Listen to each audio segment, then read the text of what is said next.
a sintaxe básica de Python. Me acompanha nesse vídeo que eu vou mostrar para você a sintaxe básica de Python. A gente vai bem light e vai terminar o vídeo falando de programação orientada a objetos, ok? Eu sou o Flávio Alexandre do canal DevFuria, seja muito bem-vindo. E eu espero que você tenha o terminal aí aberto para você ir testando. Conforme eu vou falando, você vai testando algumas coisas, de repente você faz uma pausa no vídeo, para um pouquinho, exercita ali o que eu estou te falando, para você fixar, não vai ficar só nessa de escutar o que eu estou te falando aqui, que senão você não vai aprender bolhufas, tá bom? Eu estou utilizando o Linux, mas dá muito bem para você fazer tudo isso aqui no Windows. Eu tenho inclusive outros dois vídeos onde eu ensino a você, um vídeo onde eu ensino você a instalar o Python no Windows, porque no Linux ele já vem instalado. E também um outro vídeo para você utilizar o terminal no Windows, ok? Até tem, acho que se não me engano, tem um outro vídeo falando do Git Bash, que é um outro terminal específico para você usar no Windows também. Então, não é falta de opção, dá para você ter o Python aí, o terminalzinho, para a gente exercitar isso daqui, ok? Vamos lá para a gente perder tempo. O vídeo ficou um pouco longo, mas é que tem bastante coisa e a gente termina falando de orientação a objeto. Te vejo lá, te conto no final do vídeo. Vamos embora. Opa, eu sempre me esqueço. Antes de a gente começar, deixa seu curtir, deixa seu comentário, isso me ajuda a produzir mais vídeos como esse. E sempre tem um momentinho aqui, jabá. Tem sempre um curso de lógica de programação aliado a testes unitários, focado em Python, que pode ser muito interessante para você. Procura aí na descrição do vídeo o link para as inscrições e se inscreve lá se for interesse de você, ok? Agora sim, bora lá estudar. A gente vai utilizar este artigo aqui do DevFuria para a gente trabalhar. Então você pode digitar aí no Google DevFuria Python e abrir esse cara aqui, ó, o básico da sintaxe. Então esse artigo aqui, DevFuria Python sintaxe básica. Tá? Vou até sair de tela aqui. E é esse artigo que a gente vai utilizar para a gente estudar aqui a sintaxe básica do Python, ok? Então chega nele para você acompanhando, abre o terminal para você ir testando e fazendo tudo que eu vou falando, tá? Variáveis em Python. Uma variável não pode ser utilizada em uma expressão sem ter sido inicializada, quer dizer, não existe a criação automática de variáveis. Você tem que inicializar ela para poder utilizá-la. Eu estou com o terminal preto aqui para fazer contraste e espero que esteja dando para você enxergar bem aí. Tá? E eu estou no Linux, você pode usar o Windows, usa o Git Bash, tem um vídeo que eu explico como é que instala o Git Bash, eu tenho um outro vídeo que fala sobre como perder o medo do terminal. Tá? Aqui eu vou acreditar que você é um cara corajoso, uma mina corajosa, e já está acessando o terminal, seja no Linux ou no Windows. No Windows também dá para fazer tudo exatamente o que eu vou fazer aqui, de boa, tranquilo. E para você acessar o Python, no Windows é só digitar Python e dar Enter. Aqui no Linux, como eu tenho a versão Python 2 e Python 3, eu tenho que especificar qual que é. Então, eu vou colocar aqui, ó, Python 3. Lembrando que ele mostra a versão que ele está entrando aqui, tá? E quando você deve estar assistindo esse vídeo, deve ter uma versão um pouco mais atual do que essa daqui. Então, para você utilizar a variável em Python, você precisa inicializar ela, tá? Ele quer dizer o seguinte, se eu desse um print em foo, por exemplo, ele vai falar, ó, foo não foi definida. Opa! Foo não foi definido. Então você precisa definir foo antes, nem que seja com um valor qualquer. Tá? Aqui eu mostrei a dupla forma de fazer uma particularidade de Python. Né? Você pode atribuir um valor a duas variáveis numa tacada só. Aqui ele colocou, vamos escrever esse código que está aqui. Ó. Se você tiver o terminal, vai refazendo. A, vírgula B igual a 1 e 2, vou colocar em vez de 10 e 20, tá? Se eu olhar para o valor de A, é 1. E se eu olhar para o valor de B, é 2. É isso que ele está fazendo aí. Em Python, o valor nulo é none. A gente pode iniciar uma variável com valor none, que seria o equivalente a nulo. Tá? Um valor nulo, igual a gente fez no exemplo que eu acabei de mostrar. As saídas em Python é bastante trivial. A gente usa a função print. Então você pode colocar print e escrever alguma coisa. Essa aqui era a forma no Python 2. No Python 3 você precisa colocar um parênteses aqui. Senão ele não vai funcionar. E aí você vai ter algumas variações como essa daqui, ó. Tá? Ele vai colocar, ele vai substituir esse porcentagem S por string 1 e esse segundo porcentagem S por string 2. A gente pode utilizar isso aqui sem esquecer de inicializar as variáveis, né? Então vamos lá.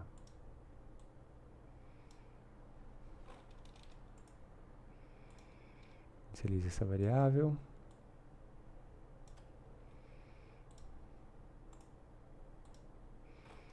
Ok. Vamos ver o que vai acontecer aqui.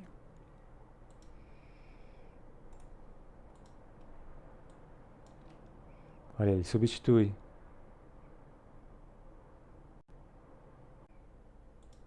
A entrada a gente faz através do input.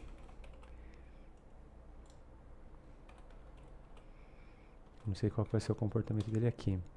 Ele vai esperar que o usuário digite alguma coisa e ele vai capturar o que o usuário digitou. E a gente pode atribuir numa variável, por exemplo.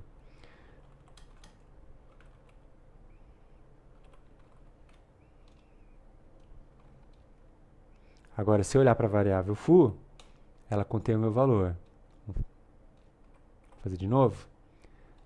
Ó, vou digitar outra coisa aqui. Se eu olhar para a variável foo, para dentro da variável, eu tenho lá o valor que eu quero. E a gente pode colocar no input uma informação para o usuário, né?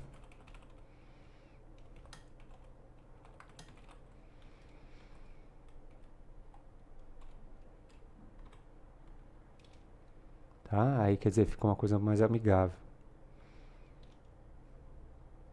Novamente, se eu olhar para a variável foo, eu tenho aí a saída, a entrada. A indentação é super importante num script de Python. Que nem nesse exemplo aqui, ele está definindo uma função. Daqui a pouco a gente vai ver a função e o código vai ficar mais compreensível para você, não vai ficar tão estranho assim. Você vai ficar mais familiarizado com o código. Mas esse código de cima deveria ser escrito dessa forma aqui, ó, com a indentação correta. E aí vem aquele questionamento, esse espaço aqui é o quê? É uma tab, 4 espaços, 3 espaços ou 2 espaços? Por padrão a gente usa 4 espaços de verdade, tá? Você aperta 4 vezes a tecla espaço. Ou você configura o seu editor de texto para quando você digitar tab, ele andar 4 espaços, ele substituir o tab por 4 espaços. Né? Ele anda a mesma distância, só que substitui por espaço. Porque se você tiver um script que tenha espaço e tab, vai dar erro, vai dar problema. Tá? Então toma muito cuidado com a indentação em Python, porque ela faz toda a diferença. Como a gente estava vendo, o Python usa indentação para delimitar um bloco. E aqui tem alguns comandos que aceitam blocos. Então, if else, for else, while, def, de definition, para definir a função, try, class, if. E se o bloco tem apenas um comando, você pode escrever tudo numa linha só. Então, aqui é um if de uma linha só. If, se n for menor que 0, aí executa esse bloco aqui. Print, valor inválido. Para fazer comentários em Python, você pode fazer de uma linha só, dessa forma aqui, 3 aspas no começo, 3 aspas no final. Em bloco, você abre 3 aspas e insere mais linhas. E com aspas simples também funciona. E o sinal de Sharp também funciona. Eu coloquei esse sinal de Sharp aqui, ó. Esse aqui, ó, também funciona. Eu gosto de fazer colocar às vezes 3 sinais de Sharp e escrever no Sharp do meio, na linha do meio, né? Fica bastante amigável. Vamos falar um pouquinho dos tipos de dados básicos do Python. A gente tem números, inteiros, long, float, complex, strings, listas e tuplas, dicionários, arquivos booleanos, conjuntos e none, que era o nulo. Tá? Para você saber o tipo daquela variável, é só você colocar, eu vou digitar type e passar o valor, seja o valor literal como está aqui, ou a própria variável. Vamos dar uma olhadinha.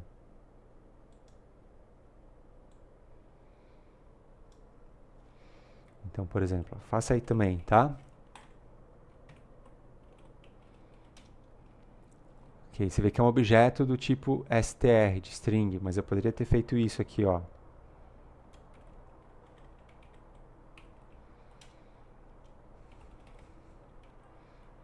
E olhar para dentro da variável, a mesma coisa. Tá? Então, tá na dúvida qual é o tipo de dado, só jogar, executar a função type, seja o dado literal ou a variável. Você pode ainda usar a expressão aqui para retornar um true ou false, se for o caso. Tá? Quero saber se aquele dado é realmente do tipo inteiro ou do tipo float. Os tipos de números em Python, a gente utiliza expressões, sinais básicos, mais, menos, multiplicação e dividir, tudo bem, né? Isso aqui não precisava nem falar. Mas às vezes a gente fica na dúvida de fazer, por exemplo, uma potência. A gente faz dessa forma aqui, ó. Até fazer assim, vai ficar legal. Então, quem está aqui, ó, 10 elevado ao quadrado. 10 ao quadrado. A gente vai usar bastante. E o resto da divisão é com o operador módulo. Então, por exemplo, aqui, ó, 3, módulo 2, vai dar 1.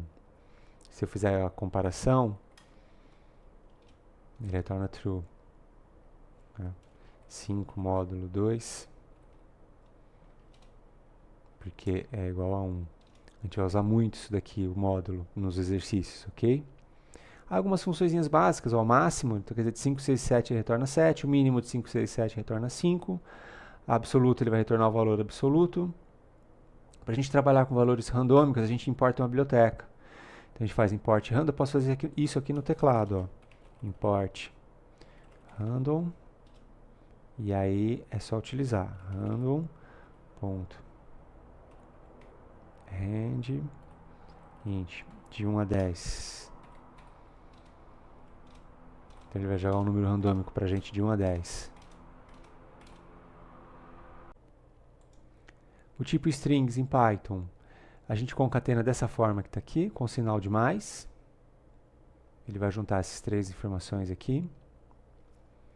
Lembrando, quando eu quero concatenar um valor numérico com string, ele não vai mesclar, ele vai dar um erro. Então você tem que converter o numérico para string com essa funçãozinha aqui. Isso é muito importante na hora de você fazer um input, que o input vai vir com a pessoa digita o número e você acha que aquilo lá é uma string, ou você vai querer concatenar, mostrar, dar um print naquilo, e aí ele vai juntar string com um valor numérico que vai dar erro. Então lembra de converter para string a entrada numérica.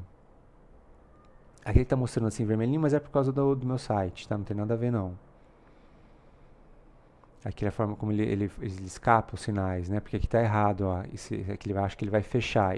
Quando eu quero exibir esse acento aqui, eu coloco uma barra para escapar.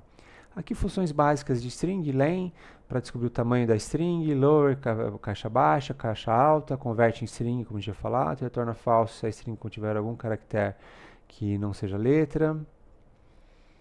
Brinca com ele, por exemplo, com len, vamos dar uma olhada no len. Então, se eu escrever alguma coisa aqui, ó. Melhor. Aliás, você tem que jogar ali na função. Ok? Você pode acessar pelo index, como está aqui. E daí que tem um artigo, fatiamento de sequências. Se você quiser dar uma olhada, vale a pena para complemento desse vídeo aqui, desse assunto que a gente está falando. Tá? Vamos dar uma olhadinha aqui. Ó. Percorrendo as strings. Quer dizer, eu posso ter uma string e percorrer ela e olhar caractere a caractere. Então, esse exemplo aqui ele faz um laço for. Já a gente vai ver sobre o laço for. Então, ladder é um nome qualquer. Tá? E aqui é aqui é um operador in. E aqui é uma string qualquer. Eu coloquei Python, poderia ser qualquer outra coisa. Então, para cada letra em Python, o que você faz? Ele vai percorrer e aí eu dou um print nessa variável ladder. Quer dizer, ele vai percorrer cada uma, vai dar exatamente esse resultado aqui, ó. Também tem um artigo aqui falando sobre strings, dá uma pausa e dá uma lida nele, que é complemento do que a gente está falando. Controle de fluxo em Python, os condicionais, if, else. É muito tranquilo, muito parecido com as outras linguagens, né? O if, testa a expressão. Se o resultado for igual a true, entra no primeiro bloco. Se não, vai para o segundo. A gente não tem as chaves aqui, tá? É só esses dois pontos. E lembra que tem que estar indeitado de forma correta aqui, de forma concisa, para a coisa funcionar. Esse é um if-else. Esse é um if. Aqui é o if, né? Quer dizer, se não testa essa expressão, se não der certo, testa essa aqui. E, em último caso, coloca essa daqui. Também mais um artigo falando sobre estruturas condicionais. Laço de repetição em Python. Aqui a gente criou uma lista. Aqui, ó. E aqui a gente fez o for. Vou percorrer a lista, item novamente poderia ser qualquer variável, ele vai representar a mesma coisa aqui, ó, que a gente tinha visto naquele exercício com string. Eu tenho o laço for e tenho o laço while.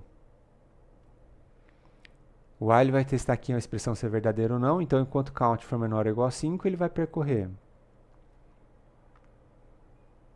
Mais um artigo para você ler sobre laço de repetição, vale a pena fazer uma pausa e ler o artigo. Funções em Python. Essa eu vou escrever aqui com vocês, que exemplifica melhor. Então você define a função com a palavra reservada def, o nome da sua função. Abre e fecha parênteses, igual, desculpa, 2 pontos. Vou dar um enter aqui no terminal. Repara que ele mudou o número, aqui, ele mudou o formato aqui, ó. Agora eu vou dar 2 espaços. Eu vou usar 2 porque eu estou no terminal iterativo e quero economizar digitação. Mas você tem que ser conciso aí no seu. Ou você usa 4, 3, 2 ou uma tab mesmo. Tá? O mais comum é 4. E aí eu escrevo alguma coisa. Toda função devia retornar alguma coisa. Então eu vou dar um return true. Eu poderia continuar escrevendo minha função, vou dar mais um enter para fechar. Você viu que ele fechou a função? Agora, se eu chamar ela, se eu executar, ele retorna aí, ó, true. Vou fazer esse exemplo aqui, ó, add to. Então, def, add to. Aí você pode usar variáveis de parâmetros. Então, no caso é A e B. O valor que você passar, ele atribui essas variáveis e você utiliza essas variáveis dentro da sua função. No caso, eu vou fazer A mais B igual a C. Não precisava nem atribuir a C, podia fazer um return direto. Mas eu vou fazer aqui só para ficar mais explícito para você que está começando, tá? Então, ele vai pegar A mais B e vai jogar em C, na variável C, e eu vou retornar aqui a variável C. Mais um enter para finalizar a função. E aí eu vou chamar ela. Sei lá, 10 e 10. 20. Perfeito? Mais uma vez, um artigo falando sobre funções. Entra lá, faz uma pausa, entra lá para complementar as informações dessa série aqui. Em Python a gente precisa aprender a importar os módulos. Então aqui está um exemplo bem básico, é o seguinte, para você importar o módulo math, você faz dessa forma igual nós fizemos anteriormente lá para fazer os randômicos. Tá? Mas aqui você importa o módulo inteiro, e aí você acessa ele dessa forma, porque ele é um objeto. Então aqui embaixo o que eu ensino? Você pode importar, por exemplo, só a raiz quadrada aqui na squirt. Dessa forma, from math import sqrt. No terminal, para diminuir a digitação, a gente usa o asterisco, mas na programação o pessoal fala que é para a gente evitar de usar isso aqui. Tá? Olha lá, ele é desaprovado. E mais uma vez tem um artigo aqui falando sobre imports, para você ficar fera aí. Para trabalhar com data em Python, a gente importa o módulo datetime. Dessa forma aqui, ó. Executa datetime.now, e aí dá para você brincar. Ele vai mostrar o now, ele vai mostrar o ano, o mês, o dia. Aqui para formatar a data no formato brasileiro. Imprimindo as horas. Dá para fazer muito mais que isso. Isso aqui é só para você ter um gostinho, só para você saber como é que a gente começa. E aqui começa os elementos interessantes de Python, no caso a lista, o list. A gente cria a lista dessa forma aqui. Ele é semelhante a um conceito de array. Não é um array. Ele é semelhante a um conceito de array. Ele é uma série e você pode acessar através do índice. Tenta fazer esse exercício aqui no terminal só para você calejar um pouco deles aí. Ao acessar um índice inexistente, recebemos um erro, a função retorna o tamanho da lista, e aí novamente um artigo para você da lista, mas já vamos dar uma olhadinha aqui no range, que é uma função muito utilizada. A gente vai utilizar bastante no nosso exercício. O range retorna uma lista de inteiros, e ele pode ser utilizado dessa forma. Range, terminal, quer dizer, o último item, o final, o fim, range, começo e fim, range, começo e fim e o passo. Por exemplo, range 4, ele vai de 0 até 4 conteúdos. Ele foi até 3, mas contando 4 itens. Range 2 a 8. Ele começa de 2 e vai até ter o número 8 aqui, tá? Range de 2 a 13, de 3 em 3. Olha como é que ele faz. Tá? Brinca um pouquinho com o range para você entender como é que ele funciona, porque é muito comum de fazer isso daqui, ó. Você tem que isso aqui tem que ser muito bem claro para você, ó. Eu quero fazer um for, aí uso o range para criar uma lista de forma bem rápida. Tá? Então faça esse exercício aqui para você ficar entender como funciona, que a gente vai usar bastante nos exercícios. Dicionários também, outro tipo muito interessante. Ele parece um JSON, para quem conhece JSON, lógico.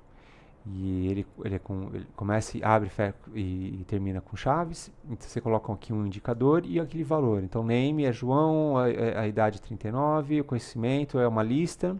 E aí você acessa dessa forma aqui, ó. Então tem a pessoa, o nome da pessoa, people name, people age, people skills. Vai exibir exatamente isso daqui que está aqui embaixo. E aí mais uma vez um artigo sobre dicionários para você ficar fera aí. Vamos falar um pouquinho do Lambda, que é um assunto que sempre deixa confusão, e aí eu vou acabar escrevendo alguma coisa aqui. Para você entender o Lambda, você tem que entender função, você tem que entender esse código que está aqui, ó. Então vamos entender esse código que está aí. O que ele faz? Ó, def, função, f, né? F pode ser qualquer coisa, minha variável x, meu parâmetro x. Aí o que eu vou retornar? Eu vou retornar esse x vezes 2. E vou dar um enter aqui para fechar. Essa é a minha função. Então, se eu chamar ela aqui, é f, e vou passar um número qualquer, vou passar 4. O que ele vai fazer? Ele vai retornar o dobro daquele número. Vou experimentar agora com 10. Então, o que ele vai fazer? Ele vai retornar o dobro daquele número. Vou colocar 100. Ele retorna o dobro daquele número. Tá? O que faz o Lambda? Faz exatamente o que faz a função. Então, você faz assim, ó. Eu vou atribuir agora a variável g, Lambda. Ele faz uma linha só, né? Seria o princípio de programação funcional, do paradigma funcional. Lambda x, onde esse x aqui, esse primeiro x, antes dos 2 pontos, representa, ou seria o equivalente ao meu parâmetro. E depois dos 2 pontos é o tratamento que eu vou dar para ele, que é igual aqui, eu fazer ele mostrar o dobro do x. Vamos fazer o triplo agora, vai, só para... Legal, agora eu posso chamar g como se fosse uma função, da mesma forma que eu chamei f. Então, triplo de 3, 9. Triplo de 10, 30. E aí vai. Tá? Então, para você entender lambda, você tem que entender de função. Se você não entender função, você não vai entender o lambda. Então, entenda primeiro de função. Você tem que entender muito bem esse código que está aqui. Entendeu esse código que está aqui, você vai, aí sim você parte para entender esse código aqui. Faz esse comparativo e põe isso aqui no terminal da forma que eu fiz, que vai ficar claro para você. Só olhando assim, você não vai entender nada. E aí, para a gente fechar com chave de ouro, programação orientada a objetos.